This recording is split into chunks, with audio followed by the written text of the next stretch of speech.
आज विश्व के सबसे बेहतरीन विश्वविद्यालयों में से एक के दीक्षांत समारोह में आप सभी के साथ होना मेरे लिए सम्मान की बात है। मैं आपको सच बताना चाहता हूँ, मैं कभी किसी कॉलेज से पास नहीं हुआ और आज पहली बार मैं किसी कॉलेज ग्रेजुएशन समारोह के इतने नज़दीक तक पहुँचा हूँ। आज मैं आप सभी को अपने जीवन की 3 कहानियाँ सुनाऊंगा, ज़्यादा नहीं, बस 3 कहानियाँ।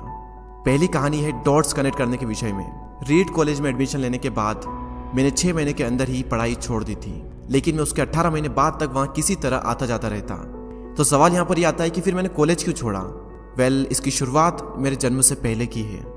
मुझे जन्म देने वाली माता एक यंग अविवाहित ग्रेजुएट स्टूडेंट थी और वो चाहती थी कि मुझे कोई गोद ले ले, लेकिन इसी के साथ वो ये भी चाहती थी कि जो भी मुझे गोद ले वो कॉलेज ग्रेजुएट ज़रूर रहे। और इस प्रकार पहले से ही सब कुछ सेट था।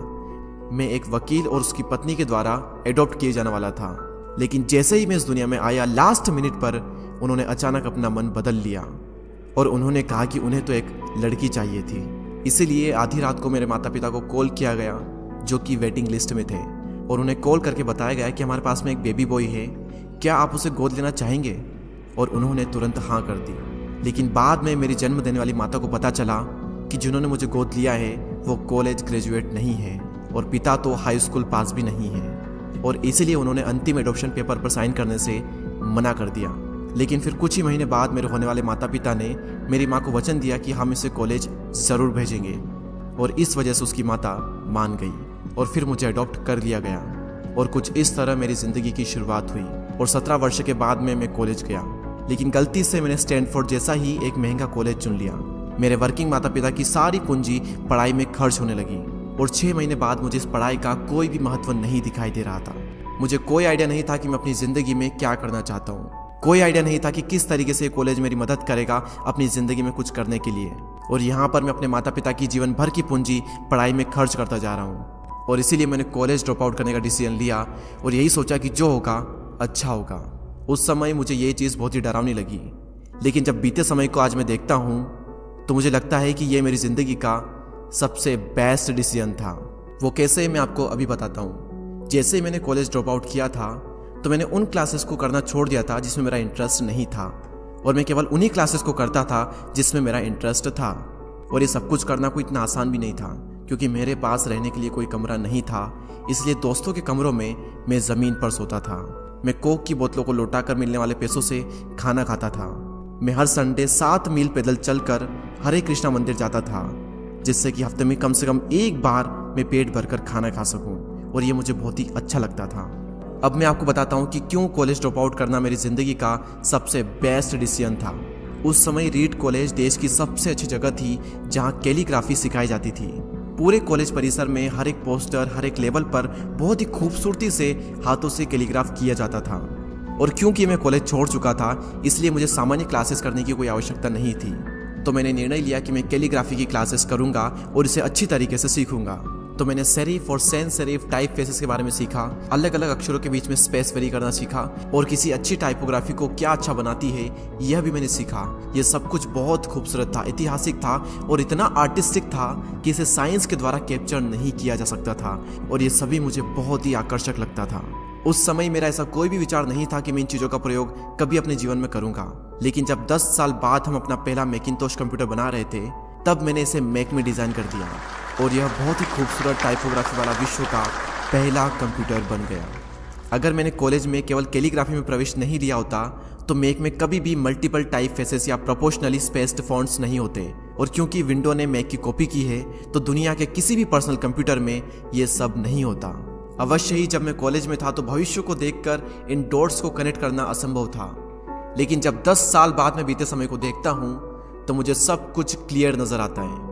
आप केवल पीछे देखकर ही डॉट्स को कनेक्ट कर सकते हो। इसीलिए आपको विश्वास करना होगा कि अभी जो भी हो रहा है वो आगे चलकर किसी न किसी तरह से आपके फ्यूचर से कनेक्ट हो जाएगा। आपको किसी न किसी में तो विश्वास करना ही होगा, अपने गट्स में, अपने भाग्य पर, अपने जीवन पर, या फिर अपने कर्मों पर।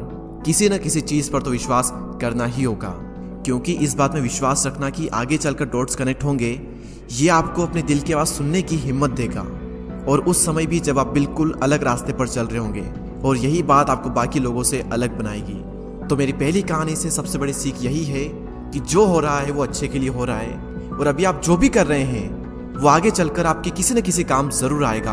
आप बस अपने आप में विश्वास रखकर करते जाइए जो कर रहे हैं। मेरी दूसरी कहानी लव और लॉस के विषय में है।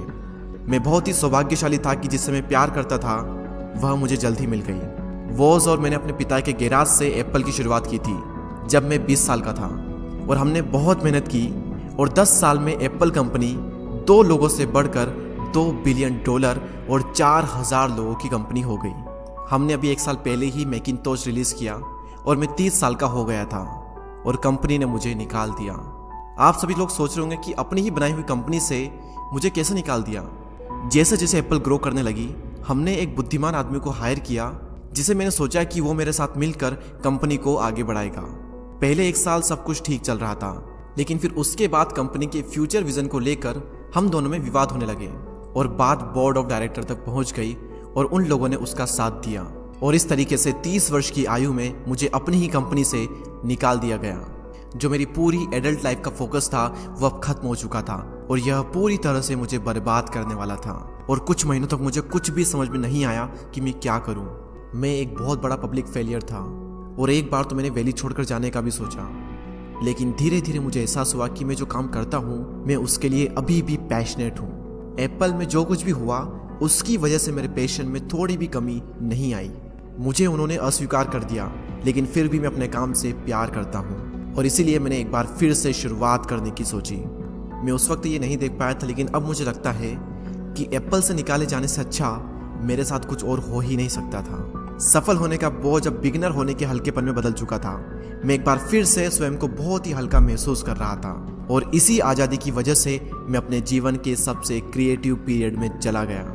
अगले 5 सालों में मैंने एक कंपनी नेक्स्ट और दूसरी कंपनी पिक्सर शुरू कर दी, और इसी दौरान मैं एक बहुत ही अद्भुत महिला से मिला जो कि आगे चलकर मेरी पत्नी बनी। पिक्सर ने विश्व की पहली computer animated movie toy story बनाई और आज के समय यह दुनिया का सबसे सफल एनिमेशन स्टूडियो है। और एप्पल ने एक अप्रत्याशित कदम उठाते हुए नेक्स्ट को खरीद लिया और मैं फिर से एप्पल में चला गया। आज एप्पल नेक्स्ट द्वारा विकसित की गई टेक्नोलॉजी का उपयोग करती है। तो यहाँ पर मैं पूरे विश्वास के साथ में कह सकता हूँ कि अगर मुझे एप्पल से नहीं निकाला गया होता तो ये सब कुछ मेरे साथ नहीं होता। यह एक कड़वी दवा थी, लेकिन मेरे विचार में एक मरीज को इसकी ज़रूरत थी। कभी कभी ज़िंदगी आपको इस तरह की ठोकर मारती है, लेकिन आप विश्वास मत खोइए। मैं विश्वास के साथ में कह सकता हूँ कि मैं सिर्फ इसलिए आगे बढ़ता गया क्योंकि मैं अपने काम से प्यार करता था।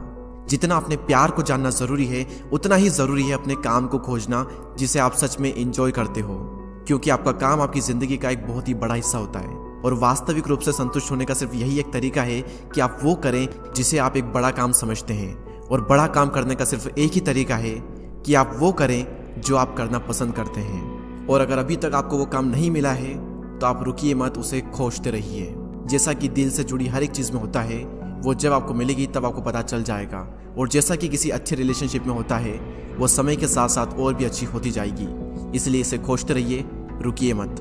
मेरी तीसरी कहानी मृत्यु के बारे में। जब मैं 17 साल का था तो मैंने एक कोट पढ़ा था, यदि आप हर दिन ऐसे जिएंगे जैसे आपकी ज़िंदगी का आखिरी दिन है तो आप किसी न किसी दिन सही साबित हो जाएंगे। और इसने मेरे दिमाग पर एक बहुत ही बड़ी छाप छोड़ दी, और तब से पिछले 33 सालों से मैं हर सुबह उठकर शीशे में देखता हूँ और खुद से एक सवाल करता हूँ कि अगर आज का दिन मेरी ज़िंदगी का आखिरी दिन होता तो क्या मैं आज वो करता जो मैं करने वाला हूँ। और अगर इसका आंसर ना होता है तो मैं समझ जाता हूँ कि कुछ न कुछ बदलने की ज़रूरत है। इस बात को याद रखना कि एक दिन मरना है किसी भी चीज़ के खोने के डर को दूर करने का सबसे अच्छा तरीका है।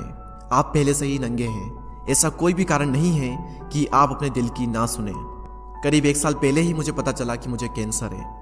सुबह 7:30 बजे मेरा स्कैन हुआ और उसमें साफ दिखाई दे रहा था कि मेरे पेनक्रियाज में ट्यूमर है। और सच कहूँ तो मुझे तो ये भी नहीं पता था कि पेनक्रियाज होता क्या है। डॉक्टर ने लगभग पूरे विश्वास के साथ में मुझे बताया कि मुझे एक ऐसा कैंसर है जिसका उपचार करना संभव नहीं है, और अब मेरे पास केवल 3 से 6 महीने ही बचे हैं। डॉक्टर ने मुझे सलाह दी कि मैं घर जाऊं और सभी चीज़ें व्यवस्थित कर लूं। यानी कि डॉक्टर की भाषा में इसका मतलब था कि आप मरने की तैयारी कर लीजिए। यानी कि वो सारी चीज़ें जो आप अगले 10 साल में करने वाले थे वो बचे हुए दिनों में कर लीजिए, क्योंकि आपका अंतिम समय आ चुका है।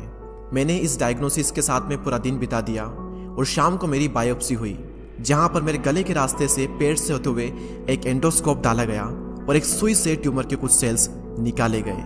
उस वक्त मैं पूरी तरह से बेहोश था, लेकिन मेरी पत्नी और वहां पर जो भी उपस्थित था कि जब डॉक्टर ने माइक्रोस्कोप से मेरे सेल्स को देखा तो वह भी रो पड़ा, क्योंकि सेल्स को देखकर डॉक्टर समझ गया था कि मुझे एक बहुत ही दुर्लभ प्रकार का कैंसर हुआ है जो कि सर्जरी से ठीक हो सकता है। तो मेरी सर्जरी हुई और सौभाग्य से मैं अब बिल्कुल ठीक हूँ। मौत के इतने करीब तक मैं पहले कभी भी नहीं पहुंचा और मैं उम्मीद करता हूँ कि आने वाले कुछ समय तक मैं पहुंचूं भी ना।